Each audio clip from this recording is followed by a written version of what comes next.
கீழே உள்ளது பாருங்கள் 999 இது 3 சேமாக இருந்துச்சுன்னா ஒரு கான்செப்ட் சரிங்களா.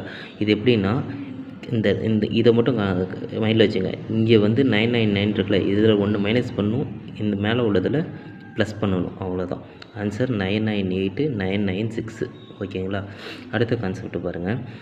அதே இது தான் இங்கே வந்து 4 9 இங்கே 4 9 இங்கே 4 9, ஆனால் மேலே 3 டிஜிட் தான் இருக்குது. இங்கே வந்து பார்த்தீங்க அப்படின்னாக்கா மேலே எல்லாமே ஈக்குவல், எல்லாமே 3 டிஜிட்டில் இருக்குது. ஆனால் இங்கே வந்து கீழே மட்டும் 4 டிஜிட்டு, மேலே வந்து 3 டிஜிட்டு. அப்படி இருந்துச்சுன்னா சேம் கான்செப்ட் தான். 999 1 மைனஸ் பண்ணுமா, 998ன்னு வந்துடுமா. அதுக்கப்புறம் இதுக்கு முன்னாடி ஒரு 0 போட்டுங்க, இதோட 1 ஆட் பண்ணிங்க, அவ்வளோதான். அப்போ 0501 ஓகேங்களா. 501ன்னு வந்துடும். இது ரெண்டுத்துக்கும் நடுவில் 0 1 போட்டுருங்க, அவ்வளோதான். அடுத்து இந்த கான்செப்ட்டு 999 அதேமாதிரி இருக்குது. ஆனால் இங்கே வந்து இங்கே வந்து 2 டிஜிட்டு, இங்கே 2 டிஜிட்டு, இங்கே 3 டிஜிட்டு.